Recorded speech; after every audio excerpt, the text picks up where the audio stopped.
चर्चा करेंगे। उत्तर प्रदेश की राजनीति में मजबूत सियासी आधार रखने वाली बहन कुमारी मायावती की पार्टी की बहन कुमारी मायावती, जो कि उत्तर प्रदेश की 4 बार मुख्यमंत्री रही हैं, देश की राजनीति में पिछले 50 सालों से सक्रिय भूमिका में नजर आ रही हैं। अलग अलग राज्यों में जब भी विधानसभा के चुनाव होते हैं, मायावती मजबूती से चुनाव लड़ती है और कहीं ना कहीं दलित वोट बैंक के जरिए अपनी ताल ठोकती नजर आती हैं। लेकिन अब खबरें सामने आ रही हैं कि आने वाले वक्त में वर्ष 2023 में बनाए गए इंडिया गठबंधन में लोकसभा चुनाव से पहले मायावती की एंट्री हो सकती है। सूत्रों के हवाले से मिली खबरों के मुताबिक कांग्रेस पार्टी की महासचिव प्रियंका गांधी ने उनसे फोन पर बात की है और अगले 1 सप्ताह में मायावती पर बड़ा ऐलान हो सकता है। यानी कि मायावती को साथ लाने के लिए इंडिया गठबंधन की तरफ से तमाम कोशिशें की जा रही हैं। न्यूज़ रूम में इस वक्त मेरी मौजूदगी है, तमाम सहयोगियों से जानने की कोशिश करेंगे कि आखिरकार प्रियंका गांधी का ये फैसला क्या उनको 2024 में यहां पर केंद्र की सत्ता में काबिज करवा पाएगा। अमन जी मेरे वरिष्ठ सहयोगी मेरे साथ हैं। अमन जी, प्रियंका गांधी एक बार फिर संकट मोचक बनकर कहीं ना कहीं कांग्रेस पार्टी के लिए आ रही हैं, मायावती को फोन करती हैं। एक हफ्ते में यहां पर कहीं ना कहीं मायावती की एंट्री अब होती हुई दिखाई दे रही है एनडीए खेमे में। कि माफ कीजिए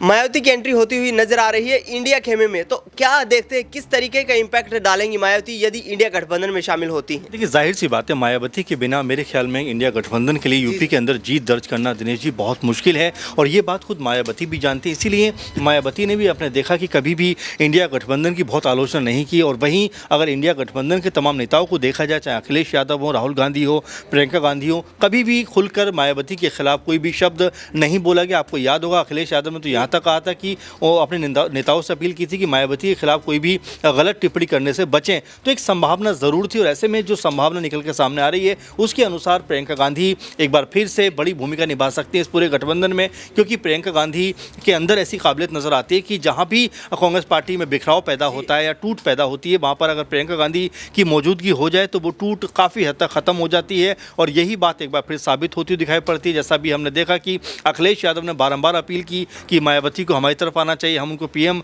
का पद भी ऑफर करेंगे, लेकिन उसके बावजूद भी मायावती टस से मस नहीं हुई। लेकिन अब जो खबर सामने आ रही है उसके अनुसार अगर हम आंकड़ों की बात करें तो ऐसा सुनने में आ रहा है कि 25 सीटों पर जो बसपा है वो चुनाव लड़ सकती है। इसके अलावा जो सपा है 38 सीटों पर चुनाव लड़ सकती है। कांग्रेस पार्टी पहले ही 17 सीटें डिसाइड हो चुकी हैं और इक्का दुक्का जो सीटें बचती हैं उस पर आज़ाद या कोई और भी चुनाव लड़ सकता है। तो ऐसे में ये माना जा सकता है काफ़ी हद तक कि जो बहुत दिनों से कवायद चल रही थी उसका परिणाम निकल के सामने आने वाला है कि उसमें मायावती जो है वो इंडिया गठबंधन में एंट्री करने वाली हैं और ये मेरे ख्याल से इंडिया गठबंधन के लिए बहुत महत्वपूर्ण। अमन जी, क्या पश्चिमी यूपी में जयंत चौधरी के एनडीए खेमे में एंट्री करने से डैमेज कंट्रोल की कोशिश की जा रही है यहाँ पर कांग्रेस पार्टी की तरफ से? देखिए, जाहिर सी बात है और इससे भी बड़ी बात है, जयंत चौधरी का भी उतना बड़ा जनाधार नहीं है कि उनके चले जाने से बहुत फ़र्क पड़ने वाला है। ये ज़रूर कहा जाएगा कि चलिए इक्का दुक्का सीटों पर ज़रूर प्रभाव पड़ेगा, लेकिन ये सोच लेना कि पश्चिम यूपी का पूरा वोट बैंक वो शिफ्ट करा देंगे बीजेपी के अंदर, ये नहीं है, क्योंकि उनसे ही किसान अब नाराज नजर आते हैं। कल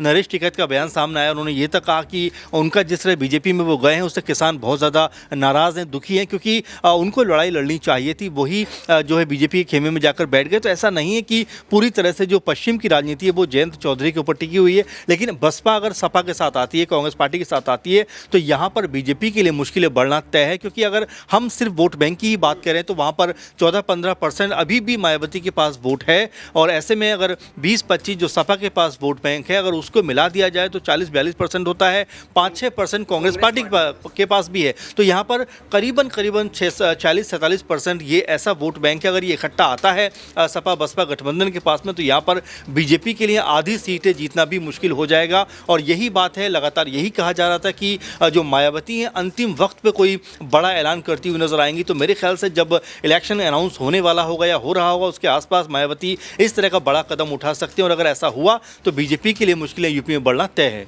बिल्कुल, यहाँ पर भारतीय जनता पार्टी अब मुश्किलों में घिरती हुई नजर आ सकती है। एक तरफ खबरें ये भी सामने आ रही हैं कि कांग्रेस पार्टी की तरफ से मायावती को पीएम के चेहरे के रूप में प्रोजेक्ट किया जा सकता है और आगामी चुनाव में प्रधानमंत्री नरेंद्र मोदी को